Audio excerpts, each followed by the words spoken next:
Alrighty, everyone. Welcome to Virtual Wellness Wednesday. So excited to see all of you, and thanks for sharing what's been going well and what's the best part of your day so far. I loved reading those off. As a reminder, this meeting is being recorded, so feel free to hide your video camera if you don't want to be seen. Also, I see that most of you guys have already muted yourself. That's great. And please feel free to unmute yourself when you feel like you need to share something. In addition, we ask that you mute any cell phones that you might have in the background just to eliminate distractions. Use the chat box throughout this meeting to write questions or comments. You can hide the video panel if you need to see the PowerPoint more clearly at any point. If you need mental health support, you can privately chat Lauren Anderson so we can make sure you have the resources you need. And then if you're having any issues with sound, you can use the link below, or you can message us and we'll help you figure that out. So I'm very excited to announce who our guest speaker is. Most of you probably saw, but we have Shanda Sugg with us. She is a therapist, trainer, and consultant, gifted with the art of translating. She takes complex concepts and make them relatable and easy to understand. Her ability to create safety, along with her deeply founding insights and engaging personality, make her a highly sought after trainer and counselor. Her passion is to help people heal and live fulfilled lives. And this is so obvious through her work in the training space and in the therapy room. So today she's here to help us better understand the brain, body, and our response to trauma. We'll create a sense of safety and normalize the experience and better recognize that it's okay for all of us to operate in survival mode. So thank you for being here. And now I'm going to turn it over to Shanda. Awesome. Can you hear me? You can hear me? Okay, great. Yeah. So you're going to see me turning and looking like this, and that's because I'm talking to you here, but I can see all of you over here. And I love to see your faces, and I need feedback too. It's really weird to talk to a screen and you can't see anyone, especially when I'm used to being in front of people. So I want to explain that. So I'm looking at all the faces that I can see, and I'm very excited. Can you wave back at me? It just makes me feel like I'm connected. Thank you. And to all of you I can't see, that's okay. I'm just glad you're here. I'm honestly really inspired by you all being here, being adolescents, youth, and just recognizing that there's a resource available to you and taking advantage of it is a really, really big deal. So I want to shout that out for you. I only have, I'm only going to cover 3 slides, but it's a lot of information that I really do think will be very helpful for you. I know we went over etiquette. I do want to say a couple of things.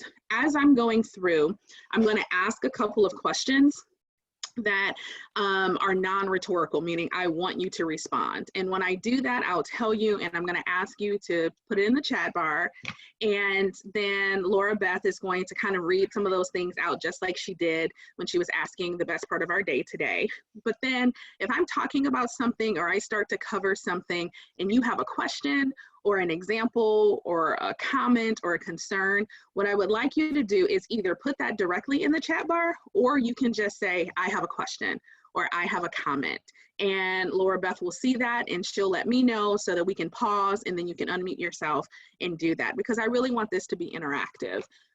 Part of my entire purpose today is to help normalize whatever experience you're having. Adolescence is hard, period. Even if you're doing well, even if you're excelling, it's hard because your bodies are kind of at the peak of its development. Most of you, depending on how old you are, but can you raise your hand, those I can see? How many of you are 15 and older? Okay, and so a lot of you, your bodies are changing in ways that you are aware of, and some ways you're not aware of, but you're gonna get to a point around 17, 18, where your bodies aren't gonna change that much more. But your brain won't fully be developed until you're 25. So it's tough because you're at this point where the parts of you that are impulsive, that say, do it right now, like I want gratification, give me this, that's fully developed. But the part of your brain that says, wait a minute, that might not be a good idea, it's still not all the way there, which sometimes gets you guys a bad rep. It did when I was younger. And so I want to normalize that we are all globally in a pandemic, but every person, every age group, every culture is experiencing it somewhat differently. And inside of those subgroups, each individual is having whatever response they're having for multiple reasons. My purpose today is just to help you understand a little bit about how the human brain works, how the human body works, and how all of that comes together to understand or to explain why you may be experiencing life the way you are right now. And so with that, again, questions or anything, please feel free to be interactive with me throughout that time. But before we get into the content, what I'm going to actually invite you all to do is do a grounding exercise with me. You may already be accustomed to these kind of practices. I know someone said that they did yoga outside today, and so breathing and movement is part of that. But I want to give this to you as something you can take away with you that will help to kind of start to ground and relax your body. So the first step is to ask you all to get comfortable wherever you are. If you're in a chair, get comfortable in your chair. If you're sitting on your bed, just get comfortable. If you're laying, you don't have to change your position. I just want you to be comfortable in that position. And then the next thing I'm going to ask is if you feel safe enough to close your eyes, I'm going to ask you to close your eyes. If you don't, that's totally okay. I'm going to ask you to find some spot below eye level so that you're looking down. You don't have to close your eyes, but just kind of look down and soft gaze, okay? And then as you do that, I want you to just breathe. You don't have to change your breath. The first thing I want you to do is just notice your breath. What does it feel like for air to come in through your nostrils? What does it feel like when you exhale? How far is the breath getting? Is it shallow or is it deep? There's no right or wrong answer. It's just to notice. So now that you've had a second to notice, I am going to ask you to see if you can deepen your breath. See if you can get that inhale all the way down to your belly button so that your belly expands when you breathe in.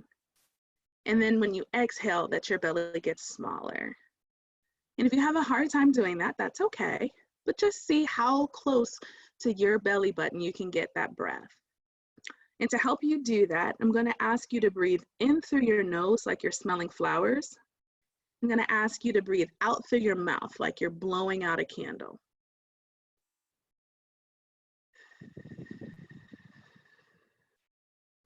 And as you continue to breathe like that, I'm going to encourage you to see if you can make your exhale, your breathe out, a little bit longer than your breathe in. So as you breathe in, when you breathe out, push it out as long as you can. When you breathe this way, simply making your exhales longer than your inhales, you create an environment inside of your body that makes it more difficult for things like anxiety to exist. And while it might not make it go away, all of it go away or really quickly, those long exhales are going to start to help your body, what's called your parasympathetic nervous system is going to take over, which means you're going to be more restful. And the breathing you're doing right now is kind of like you're sleeping with inhales and long exhales. And so it kind of lets the body know in this moment right now, I am safe. Now, while you're breathing, just notice your feet, wherever they are. Maybe wiggle your toes a little bit just to remind yourself that you have feet. And just notice your feet for just a second. Sometimes we forget we have them. So then I want you to bring your awareness up your legs and just notice that you have shins and calves and keep bringing it up. Notice that you have knees. And then wherever you're sitting or laying, just take a moment and notice what it feels like to be sitting or laying on that surface. Wherever you are, it's providing you with support. And you didn't have to do anything to make it happen. You just sat or laid there and there is support there. So just notice, is it hard? Is it soft? Is it cushy? Is it you know, warm? Is it cold? But just notice it for just a moment. Now keep bringing your awareness up. We're going to come past our torso, past our chest, and then we're going to just notice our shoulders. So many of us carry tension and tightness in our shoulders. And so if you would, while you keep breathing, I'm going to ask you to bring your shoulders up to your ears. So just bring your shoulders up to your ears and just hold them there for 3, 2, 1, release. Now I want you to notice the difference in those two sensations. When our shoulders are up, that is our sympathetic nervous system. That tells us tight and tension, we gotta run or we gotta fight. But when we bring them down, it's actually our parasympathetic nervous system. It means I can rest and I can be with my friends, I can be social. So if you did notice the first time, we're gonna do it one more time. Just bring your shoulders up to your ears as tight as you can and just kind of hold them there for 3, 2, 1, release. And just notice what it felt like to have all of that just kind of drop. And so now we're going to bring our awareness up to our heads, which is kind of a landing point for a lot of our senses. So for a moment, if your eyes are closed or not, just notice what you see. Maybe it's light peeking in through your eyelids, or if your eyes are open, what you see. Now, as you take a deep breath, notice if there are any smells in the room where you are, what does it smell like? Take a moment and notice if there is a taste on your tongue. What sounds do you hear in the room where you are? Notice what it feels like to have a shirt on your skin. So we've just gone through all 5 of our senses. And just by noticing what you see, smell, taste, hear, and feel on your skin, you are in the present. Because we can't smell yesterday and we can't hear tomorrow, we can only do those things right now. And so now that you are kind of fully in the moment with me, I'm inviting you to take 3 more deep breaths in through your nose and out through your mouths. And when you've done that, you rejoin me on the call by lifting your head or opening your eyes.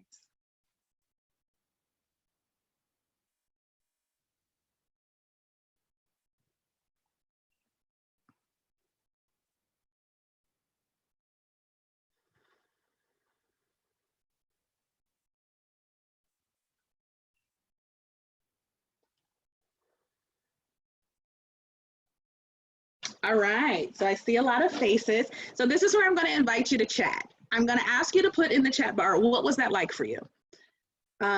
What did you feel? Were there any sensations? Did any emotions come up? Any thoughts? Just whatever your experience was, I would like for you to share that with me or us, if you would.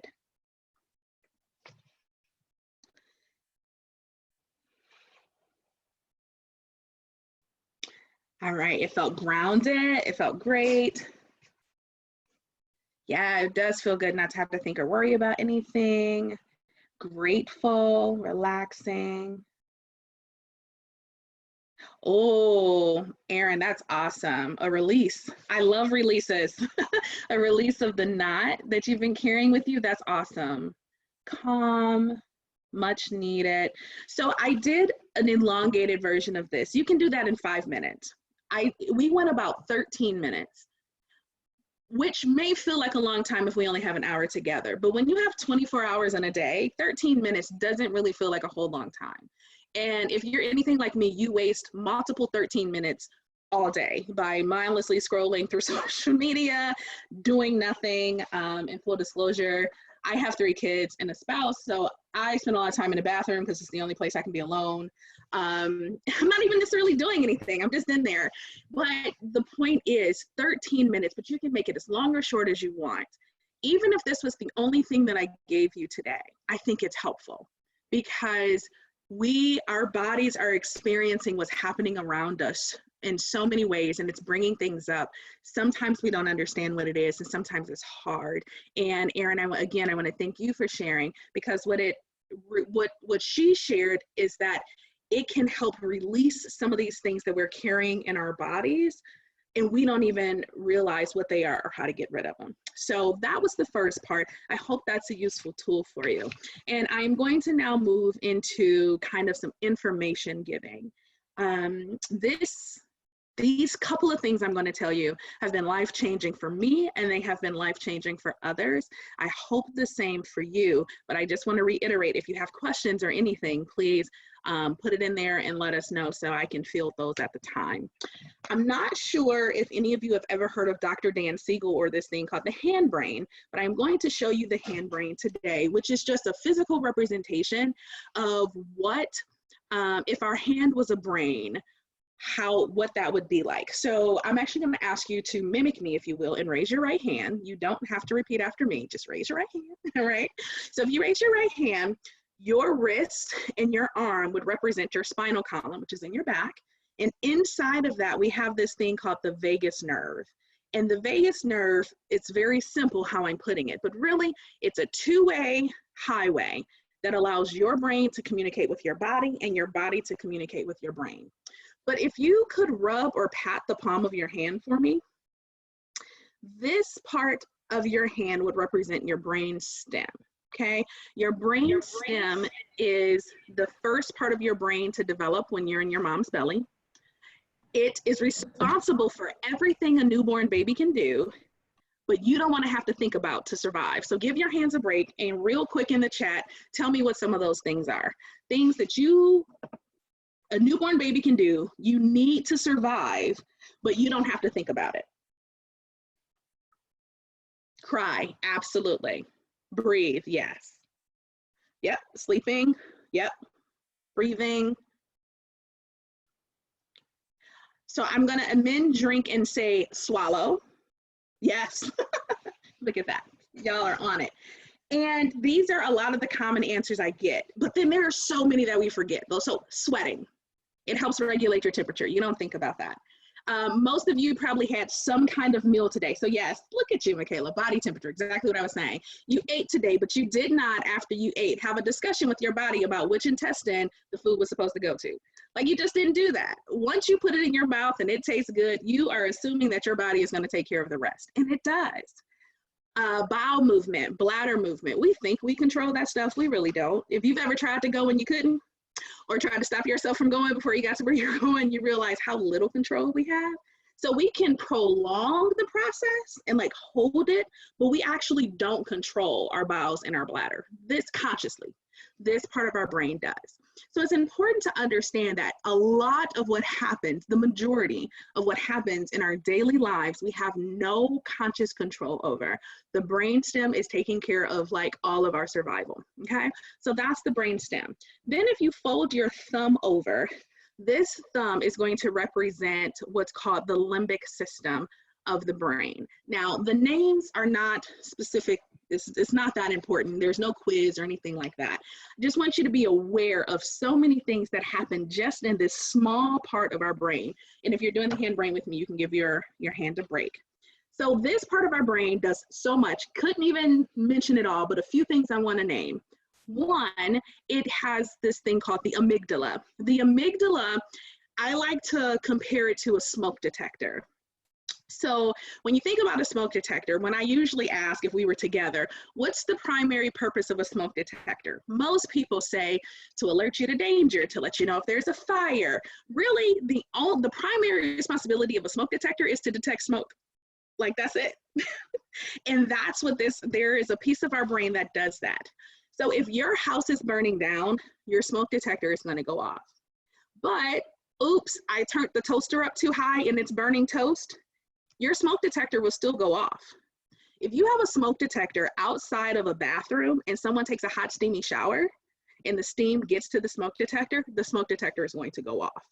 So it's not responsible for telling you what the threat is or if it's serious or not. It's only there to tell you that there is smoke present. Well, there's a part of our brain that tells us when we have danger or threat around us, but it's not responsible for figuring out if it's a real threat, like is the house on fire, or if it could be something that could become very dangerous, like toast that's burnt, or if it's just a fluke, it's just smoke. I mean, it's just steam from a shower. Its only purpose is to let you know that there could be danger. And it's important for us to understand that that is not in our conscious control. Inside of this part of our brain, it houses memory, but not, so there's a difference between explicit memory, which is what's my phone number, where's my school and how do I get there? What did I do on my 10th birthday? All of those things that you recall with detail are called explicit memory, and that is not this part of the brain.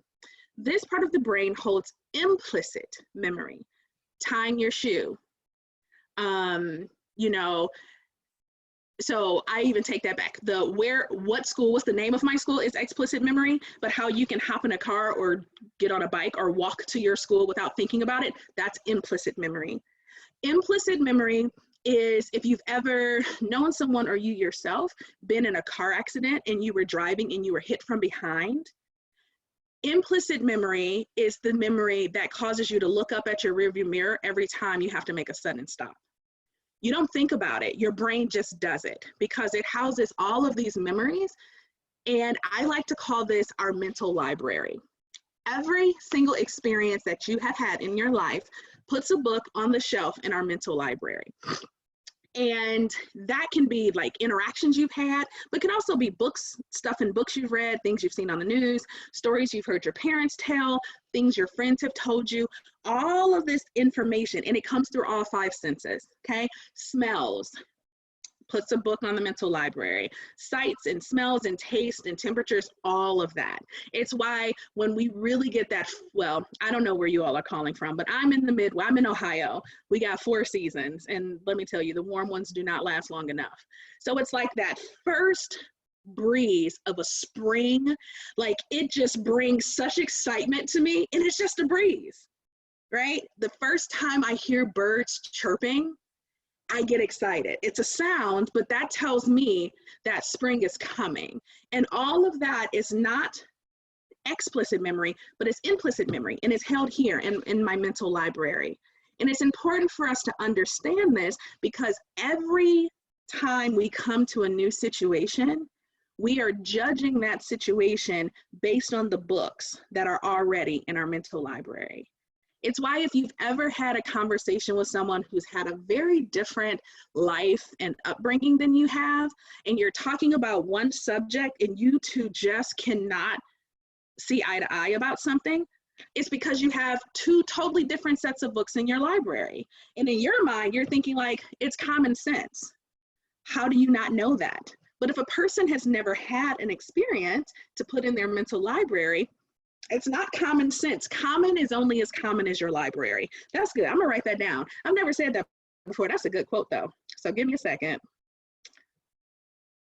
All right, I do that all the time.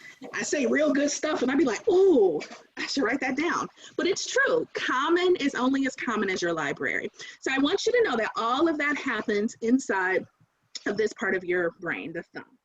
Now, if you have your 4s up, and you go ahead and fold your fingers over your thumb. So it's like giving your thumb a hug, right? The fingers part of your brain, those are your cortexes, right? They go from here all the way back. The one behind your forehead is called your prefrontal cortex, and you have all this stuff, all these cortexes. And this is the part of the brain that most people are talking about when they talk about the brain. This part of the brain is logical, it's rational, it houses the language that can answer questions and be conversational. It doesn't hold all the language, but if you want someone to answer a question, or you want to talk about like what's going on with you, it's in this part of the brain. It keeps track of time. So someone mentioned in the chat, like, wow, time flew by. Yes, because when we started to get into our bodies and I asked you to notice this and notice that, we stopped thinking. This is the thinking part of our brain. We stopped thinking so much and we got into our bodies. So when I told you it was 13 minutes, it was like, whoa, that didn't feel like 13 minutes, because the part of our brain that is tracking time is up here, and we weren't focused on this part of our brain. We were focused on our bodies. And so all of this is our brain intact, okay? So this is the part of the brain that we hope most of us are. I hope this is the part of the brain I'm talking to right now, because it's the part of the brain that takes in new information, stores it, learns from it, and then applies it later. So when you're in school, this is the part of the brain that your teachers hope they're talking to, okay? So do me a favor and put your brains up if you don't already. So what happens when you see something, smell something, taste something, hear something, or sense something on your skin that makes that fire alarm go off? You flip your lid. Everybody flip your lid. Fingers up. When you flip your lid, you lose access to the part of your brain that is rational, logical, keeps track of time, has language to answer questions, and be conversational, okay? So I wanna be real, and then you can give your hands a break. We function at some form of flipped lid all the time. Right? We can hear, if you've ever heard a startling sound that caused you to be like, oh, what was that? Like, you might not have flipped your entire lid, but for a second, right, we go out of our ability to have this whole brain experience. And that's okay. This is a human experience thing. It's important, though, that people understand this is happening, because we often blame people or judge people because we think they're being very intentional with their actions, when really they're trying to survive. So before I move forward, any questions? I see some head shakes. I don't see anything in the chat. Okay, so I want to explain a little bit about why. The finger part of our brain, the thinking brain, it's the slowest part of our brain. It takes about 3 or 4 seconds for that part of our brain to take in information and do something with it. The thumb down, which is kind of our survival brain, it takes it 1/14 of a millionth of a second. They could only start measuring that in 2012. Like, it's instantaneous. So if you're walking and you trip, the first thing you do, whether you realize it or not, is you put your hands out so you don't bust your face open. You don't think about it, your body just does it. If you are driving a car down the highway and you're listening to your favorite jam and rocking out, and the car directly in front of you suddenly slams on their brake, the first thing that you will do is you'll slam on yours. Your heart rate's going to increase, your breath is going to get shallow, you'll probably grip the steering wheel tighter, you will stop singing that song. All of this happens just like that, because in 3 or 4 seconds, you don't have 3 or 4 seconds to avoid that crash. You could die. So everything from the thumb down is there to help you survive. And it doesn't have time to wait for our slow thinking brain to make a decision about it. So it kicks it out of the way so that we can survive. That is a big foundation to everything else I'm going to tell you today. That we can be going through life and then all of a sudden something happens and we're in survival mode. And that is every day we can encounter these things. But somewhere around mid-March in the United States, there was this thing that happened, a pandemic, right? We don't even have a date that we can say this is when it started, but all of a sudden, we started losing access to the thinking part of our brains collectively as a culture, and as a country and as a world. And so many of us went into various states of survival. So what I want to share with you next is what that survival looks like. And once I tell you how it kind of the sections that it falls in, I'm going to give some suggestions and invitations about how we can work with our survival so it doesn't work against us. But I do want to take a pause and just see if there are questions. So we did have one question come in from Agnesa. Can this also occur between conversations and not just physical reactions? Yes. So if you think about it, a conversation involves a few things. Even if you're like, we're living our lives virtually, right? So whether you're face to face or not, conversations involve a few things. One, it involves hearing. If you don't have a difficulty hearing, you hear what the person is saying. If we're on video chat or face to face, we see their facial expressions or lack thereof. And depending on how close we are, there's just kind of energy that we can feel from another person. Absolutely. All of that comes together, and someone can say something that can have you flip your lid because it's connected to a book you have in your mental library. Here's the thing. You might not even realize it. You ever had a conversation with someone and all of a sudden you just start feeling sad? Or maybe you start feeling angry, or you just start feeling like, I don't want to do this anymore. You don't even understand really what you're feeling. You just know it changed. So you finish the conversation and then you're searching like, what is this feeling? Why do I feel that way? Why is this so weird? Chances are there is something in your mental library that got triggered. And because our body holds all of this information. So I don't know how many of you like to read, but there is a book called The Body Keeps the Score by Bessel van der Kolk that talks a lot about how trauma is stored in the body. But yes, Jimmy, I love it. I had this in my backpack. I was reading it. It's awesome. So funny. Sorry. That's okay. Thank you. Keep going. Do you like it? Yeah, I'm only like halfway, but yeah, it's good. It's so much in just a half. Yes. So the book is amazing. And I thought he was reaching to write it down, but he pulled out the book. That's awesome. So this book talks about kind of how trauma is stored in our bodies. And clearly I don't have enough time today to get into the depths, but the vagus nerve that I told you about and all of this stuff can explain why when there's a big test coming, your stomach can get upset, right? When you have to have a tough conversation with someone, a friend, a relative, whatever, that you might start to feel something in your chest. Like all of these things are happening in our bodies. And because unfortunately, we are a culture, generally speaking, that does not teach people to connect with our bodies, we don't understand that our body is communicating with us all the time. The last time, generally speaking, people learn to connect with their bodies is when they're potty training.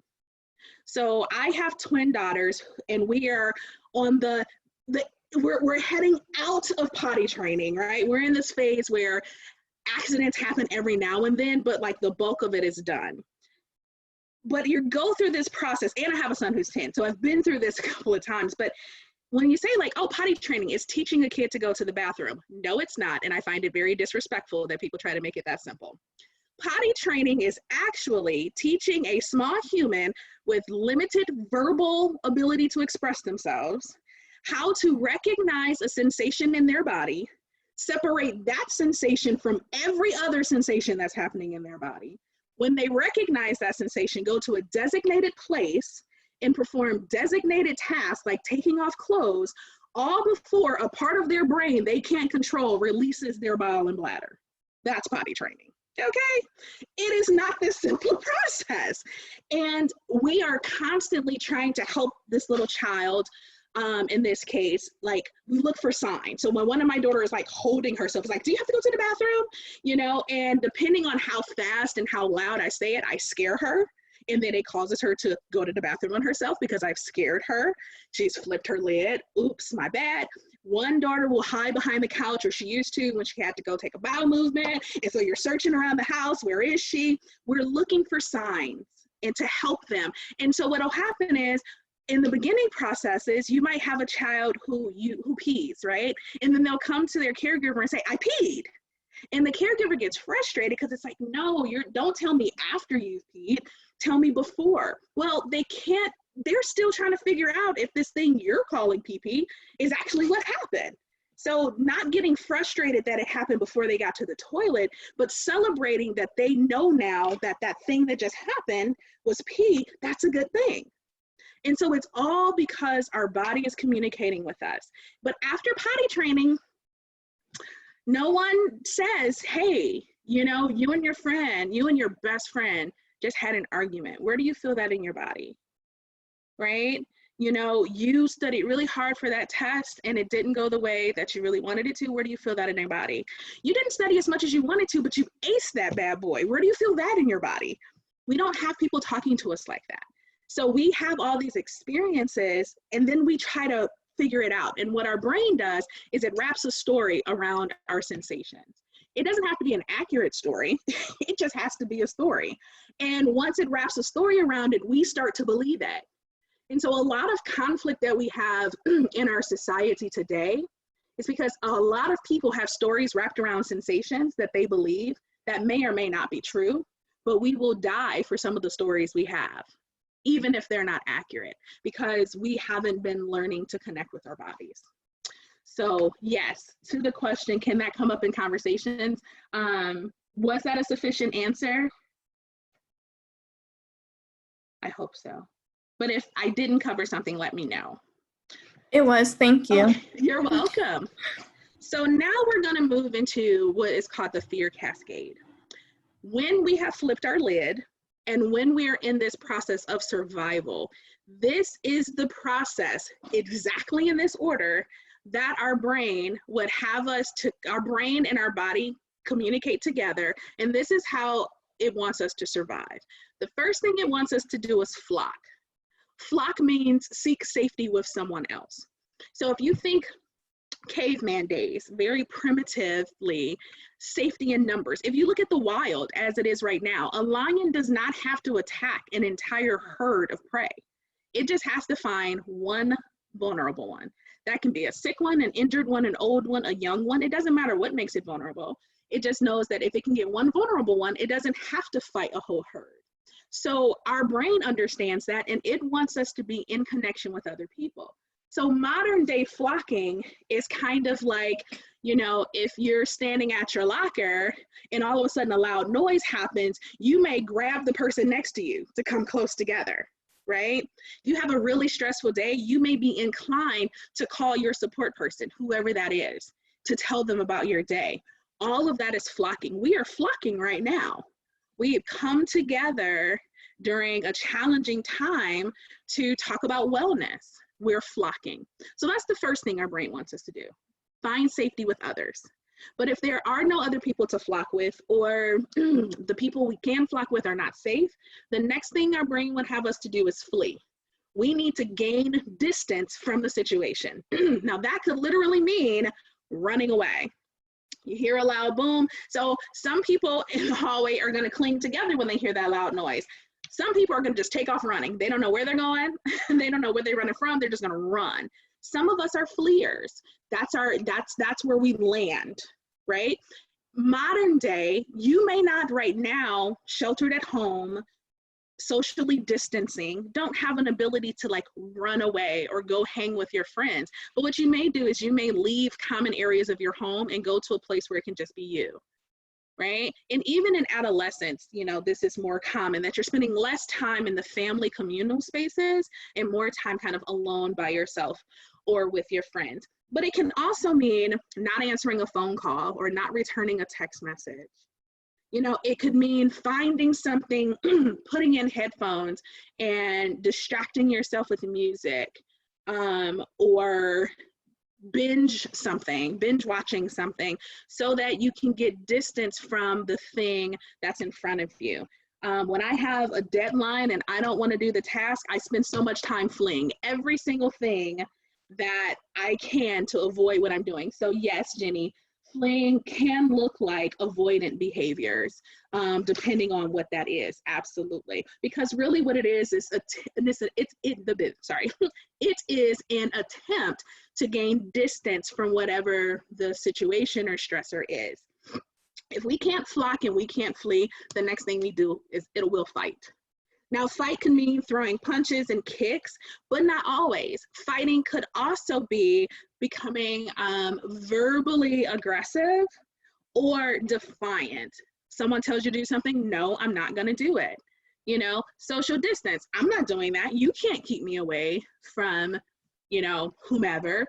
You're in the fight response. If you find that you're a little more, or someone around you, a little more snappy, a little more snippy, a little short, just not wanting to be around, their body posture seems tight, they look more aggressive, they're in the fight response. And so the flock, the flee, and the fight, well, mainly the flee and fight. So you hear, you know, fight or fight. Flee actually comes first, but whatever. Those two responses are very action-driven ways of surviving.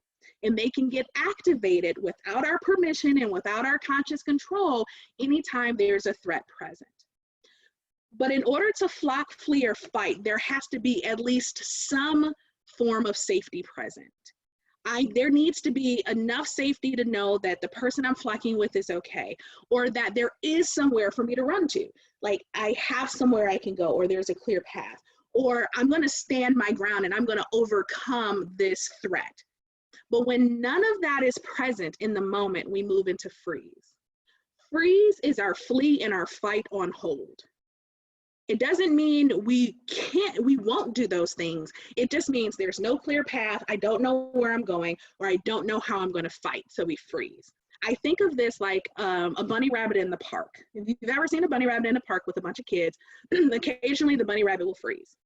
Have any of you ever seen the children catch the bunny rabbit? No. Kids are not going to catch that bunny rabbit, because as soon as a sight line comes available, bam, they're out of there. And so we may be in a temporary frozen spot.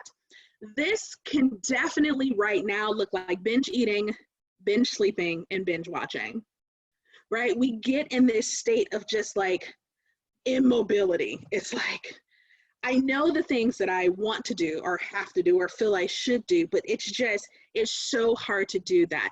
Freeze can look like when again, it's hard to get out of bed. It's hard to get moving. I was the person that said I took 2 naps already today. And I know that I was partly in freeze.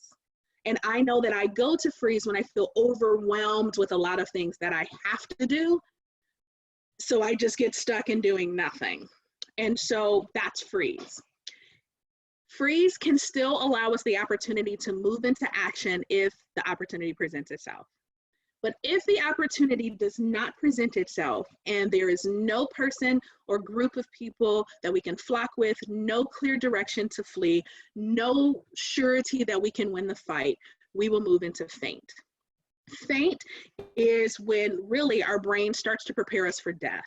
It has calculated that we're not going to, really make it out of this threat. And so we get into a sense of immobility where we can either collapse. So sometimes think in movies and things, you may have seen something happen and someone faints. That is the faint response. The brain is like, well, we're not gonna make it out of this one. And so it causes us to collapse. It also can look like daydreaming, right? Or dissociation.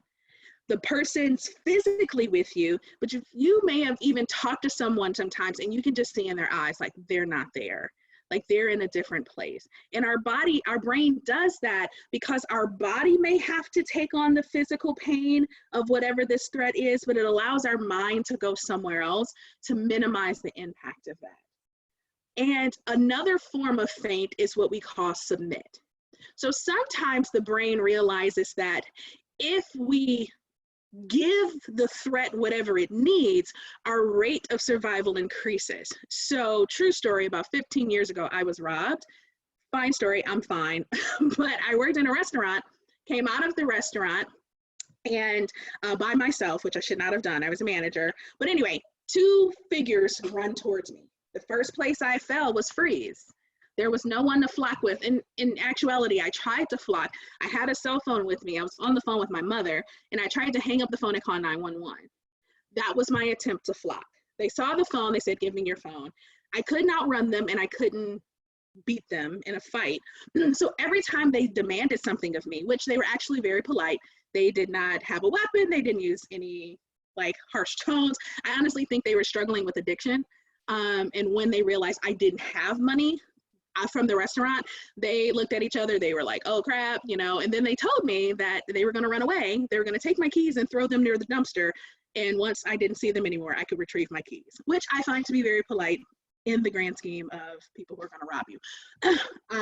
But as they were saying, give me your purse, give me this, I wasn't about to run away. I wasn't gonna say who you think you're talking to. I wasn't about to fight in that moment. What I did is I realized that if I could just give them whatever they needed, my chance of survival increased.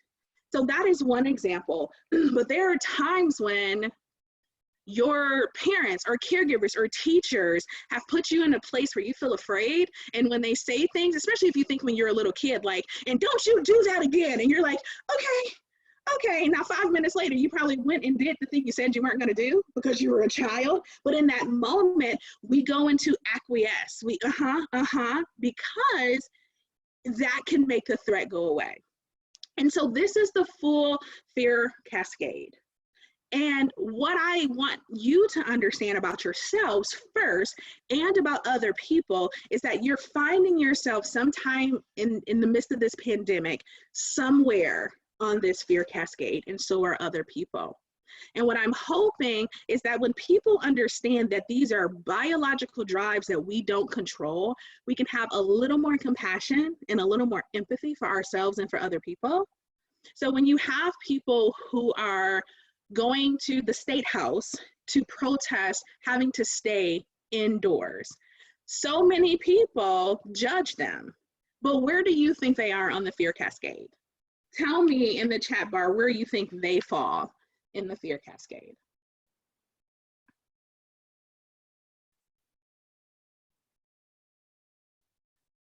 Yep, you got it, they're fight. And it's a fight response. And it's not, it didn't have to go through our conscious brain. It may not be logical or rational, but it is this part where it's like, I am going to defend this. I am going to fight this. Now, there are some people who are not adhering to social distancing and still gathering together in groups more than 10. Where do you think they fall on the fear cascade?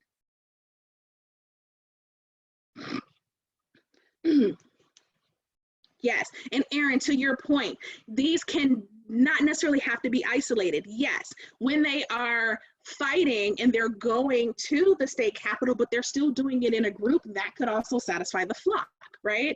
So instead of looking at people who are gathering in groups more than 10 and we get exasperated and we say, you know what, they're so stupid, they don't care. And depending on the books in the mental library, we like to put things together.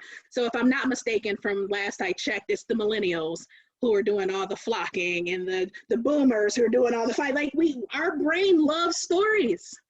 So it wraps what we see in stories, and then we generalize that whole group of people. It's those darn millennials and it's those darn boomers and all of this stuff. But really what's happening is everyone is in survival mode. And just that little bit can help us when we see someone doing something that we don't understand.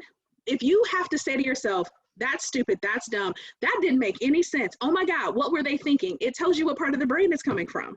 It's coming from the part of the brain that doesn't think, that's not logical, that's not rational. And if it's coming from the bottom part of the brain, then it's geared towards survival, okay? Even with yourself, why did I do that? Oh my God, why did I say that to them like that? That was part of my fight response, right? And so empathy and compassion can be built when we understand this. But I also want to give you the opportunity to know that, like, we don't have to, yes, these are automatic responses, but we can start when we know this information to help those responses work for us and not against us. The beginning activity, when we breathe, we take a deep breath. When I told you that that elongated exhale brings your body to a place where it's difficult for things like anxiety to live, it also gets you a greater chance of getting your full brain back online. So anytime you start to notice that you may be in survival mode, no matter how big or small that feels, start to take those breaths with the elongated exhale. If you find that you are a flocker, then some things that may help when we're told we can't gather in large groups and things like that is, one, you're doing it right now. You have come to a place where you can be around other people in a very safe way. But continuing to reach out to people virtually is helpful. If you have a safe person or safe people, sometimes just hearing their voice helps. And if they're not always available, if you have a voice recording, a voicemail they left you, or a video that you all shot and you were being silly, you can watch that. I sometimes watch videos of my children before large presentations when I don't have a support person with me, because it helps me to feel connected. Looking at pictures, you know, going through old mementos, those things can help you feel like you're flocking. If you find that you're a fleer, more than likely your body will drive you to move. Instead of fighting against that, what are things that we can do to work with it? So some is pacing. It's one of those things where, like, you see it, you may be a pacer, you may see people even on TV that pace when they're stressed and they're trying to figure something out. That's the flea in motion. They can't really get out of the situation, but if you can pace back and forth, if you can go for a walk, if you can move your body, sometimes literally running in place can help, because it gives your body the sensation that it's trying to move and get distance, and you can do that. But other things, like I also described, is just taking a break can be something that helps satisfy that action. And like I said, I take all my breaks in the bathroom. So that's why the restroom is there. It's the quietest place I get. If you realize that fight is one of the places you land the most frequent and stay there the longest, that deep breathing is going to be so helpful for you. And then muscle relaxation. I say that because to fight, your body has to be prepared. If any of you watch boxing or have seen boxing, well before the bell rings, the boxers are in their corners and you can see their bodies prepared for the fight. Their muscles are tight, they're in the boxing stance, and they're moving. They're constantly moving because their body is primed for the fight. When you slow down and notice your body enough, you may realize your shoulders are high, your jaw is locked, your hands are more like fists. One of the best things you can do is to start to relax those muscles. Lifting your shoulders to your ears and then dropping is a great exercise for that, even if it's not in your shoulders. Starting to get that sensation and dropping can help you move to other places. And then if you find that you're a freezer, that's where you land and stay the longest. The best thing you can do is the beginning exercise when I asked you, what do you see? What do you smell? What do you taste? What do you hear? What's the temperature, or how do you feel your shirt on your skin? That's important because the freeze response essentially is trying to take you out of your body. It's trying to move you away towards faint. And what we can do is we can say, I smell what's happening. I'm looking around my room. I see these things. I hear something outside. And because that brings you into the present and back into your body, you can stay more present. So here are things that you can do for yourself, but also share with others, that we are all, and I don't use alls and nevers and everybody's because they're not true. But at this point, it is. Everybody across the globe in some way, shape, or form is having an experience that is putting them in survival mode. And if we realize that we fall across this cascade, and there are things that we can do to satisfy that without getting ourselves into more trouble, whatever that means, or just not feeling good about ourselves, then these are things that we can do.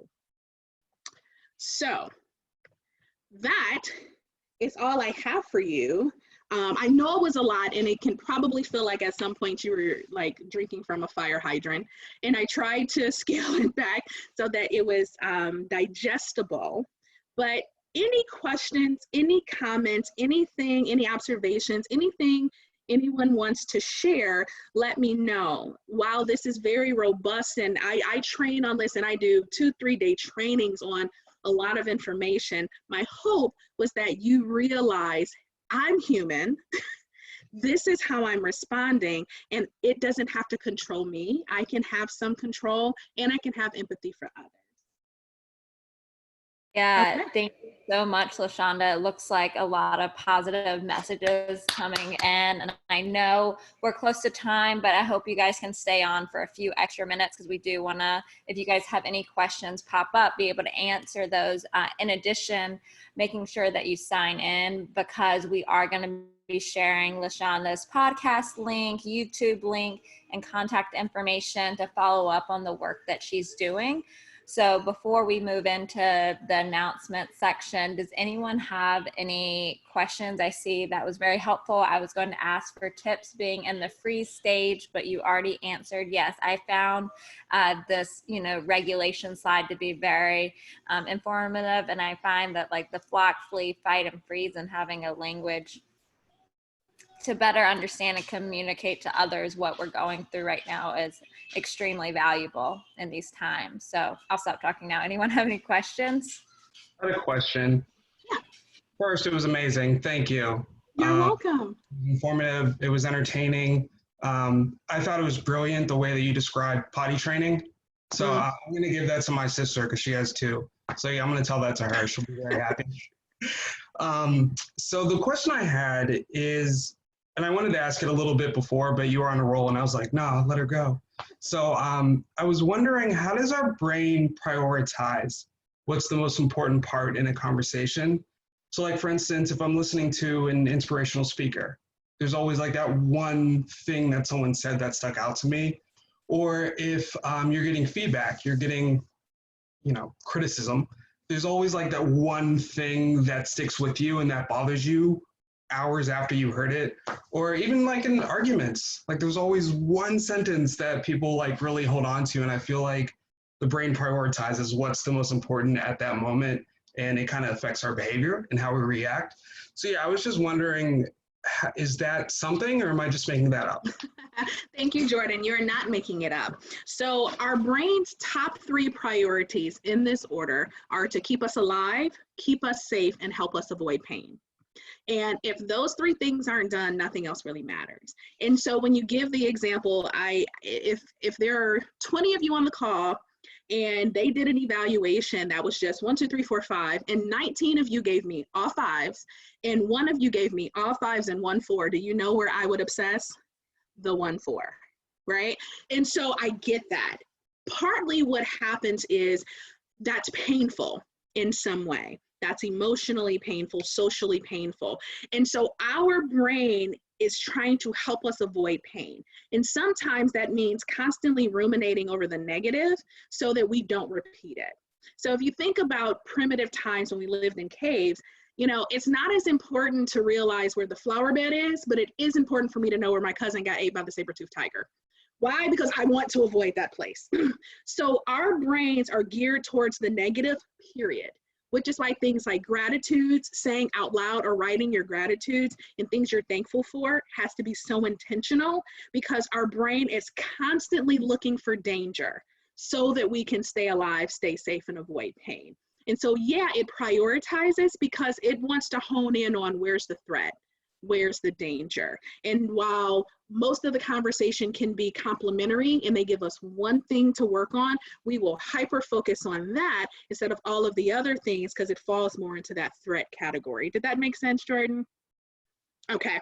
That was perfect. No, Thank you. yeah, you didn't make it up. It is a human nature thing. So we have to be very intentional to be positive because our brain doesn't take us that way. Excellent question. Were there any others? And sorry for going over time. And thank you for all who were able to stay.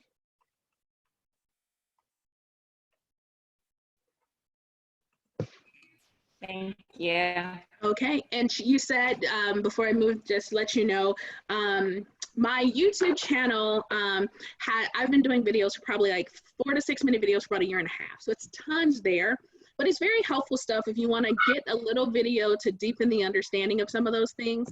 And I have some on the fear cascade, pretty short. And what has happened is people have shared this with their family members because they're kind of like, okay, I can't say it like she said it, but I need you to watch this because this is why we're all fighting. And I'm saying, yes, share the information, watch these things together with those that you're sheltered in place with, because then you at least have a common knowledge to share. My website will also be there. There's a contact me place on my website. If I wasn't able to answer any questions or you want to get in touch with me, you are so welcome to do so. Thank you. You're welcome. My pleasure. Thank you. Alrighty, just a few announcements around our virtual internship. If you're interested, please apply. The deadline is Friday, May 1st. We'll be sending out all the links to this, so don't worry about writing anything down. We are extending the deadline for the This Is My Brave auditions. I have put in Erin Gallinger's contact information, so you'll be able to email her about details on when you could schedule an audition.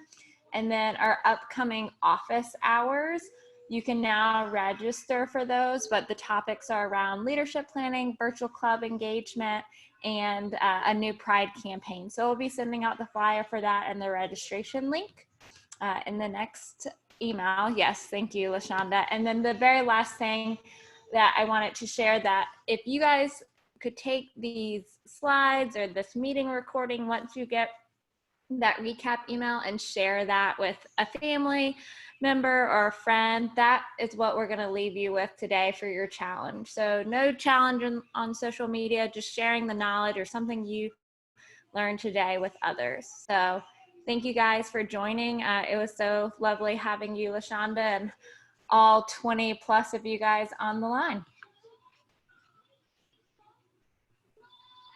Thank you so much. Thanks, everyone. Yes, bye. Enjoy the rest of your days. Bye. Thank you.